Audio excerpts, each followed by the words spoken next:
Lieberman's fate lies in the hands of his fellow Senate Democrats. Tomorrow, they will vote by secret ballot on whether or not to strip their colleague of his chairmanship of the Homeland Security and Government Affairs Committee. At issue in our fourth story in the countdown, Lieberman's vocal support of John McCain during the presidential campaign, for speaking at the Republican National Convention, and more importantly, for some of what Lieberman said in that speech.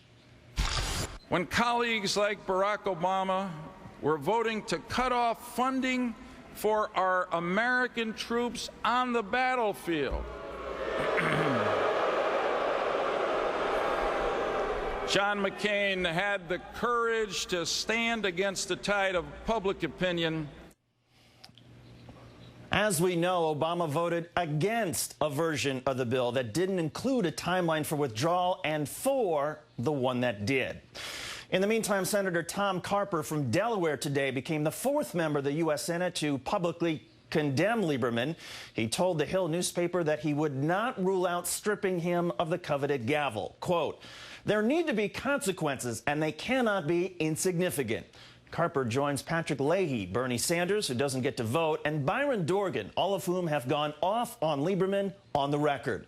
Dorgan called Lieberman's actions as the chair of a significant committee unacceptable. As for Barack Obama, the president-elect has said he'd like Lieberman to continue caucusing with the party. He has not, however, weighed in on the chairmanship issue. And since he resigned his Senate seat, he won't be voting anyway. Time now to bring in Chris Hayes, Washington editor of The Nation. And good evening, Chris. Hey, David. How you doing? Good. Is the secret ballot good news for Joe Lieberman, since basically it's not cool to support him, or is it bad because this way detractors can stay anonymous? It's a tough call, but I think ultimately it probably is good news. I mean, the Senate is called quite aptly the world's most exclusive club, and the internal caucus politics are the place where that phrase is probably its most accurate. I mean, whatever information we're getting through leaks and some public pronouncements from a few senators doesn't compare to the amount of jockeying and handshaking and quid pro quos that are going on inside the caucus. And my sense is what a secret ballot does ultimately is essentially provide a little bit of insurance towards Lieberman's colleagues, who I think are probably going to do the clubby thing and vote to keep him where he is. Well, then, based on what you are saying, are you suggesting that Lieberman perhaps is engaged in some horse trading in order to make sure he has enough numbers to survive? Look, I mean, he's a veteran lawmaker, and this is what they do for a living. I don't know what's being traded. I do know that calls are clearly being made, colleagues are being lobbied, etc. I think ultimately, right, I mean, there's two ways to view this. One is that Lieberman really has kind of betrayed the party substantively around the issue of the Iraq War for a long time before the campaign, but really quite acutely in the campaign and specifically during a speech at the RNC. The other way to look at it, and the way that I'm sure Lieberman is selling his colleagues, is, I'm basically one of you guys, and we don't want to rock the boat too much, and I'll make a lot of trouble for you if you kick me out. And I think that kind of clubby imperative that tends to rule the Senate, I think, unfortunately, is what's going to prevail.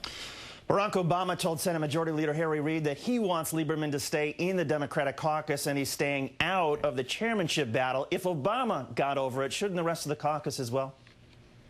Well, I don't think it's a question of getting over it. I mean, these are adults, and they're professional politicians. And professional politicians have to go through a lot of insult trading and all sorts of nastiness back and forth, just as a matter of course, and they get over it. The question is one of incentives, and the question is one of accountability. Now, it's also important to note there's two distinct issues here. There's the stripping of the chairmanship, and there's whether Lieberman will caucus with the Democrats. The stripping of the chairmanship is what is on the table in this vote. Whether Lieberman, in a fit of pique, then reacts to that by choosing not to caucus with the Democrats would be a violation of a pledge he made to the voters of Connecticut. That is for Lieberman to decide. But what Obama said was strictly had to do with him caucusing with the Democrats, and that's a distinct question from whether he retains his gavel.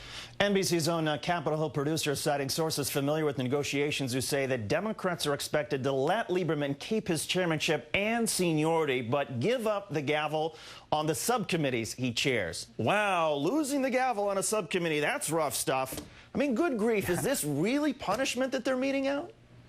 No, they're not meting out punishment. I mean, that's a slap on the wrist. And I think a useful analogy here is this amounts to a political bailout. I mean, Joe Lieberman pursued a very high-risk, high-leverage strategy this election year in which he bought a lot of stock in John McCain, and that has not borne out. And I think bailout fever essentially has gripped Washington so much that what we're going to see is those losses, which would, under normal circumstances, incur to Joe Lieberman, essentially be written off, the way that we're seeing losses for financial entities being written off. And Lieberman's going to skate away. Now, the problem with this, and the problem with all bailouts, is it creates what economists call moral hazard, which is it takes away a disincentive for this kind of activity in the future. And I think that's a real concern going into some tough legislative fights. There's not going to be the incentive there to retain some loyalty that's going to be necessary to get an agenda passed. And certainly not a confidence booster in terms of the discipline it may take in the future. In any case, Chris Hayes of The Nation. Chris, thanks for your time tonight. We appreciate it.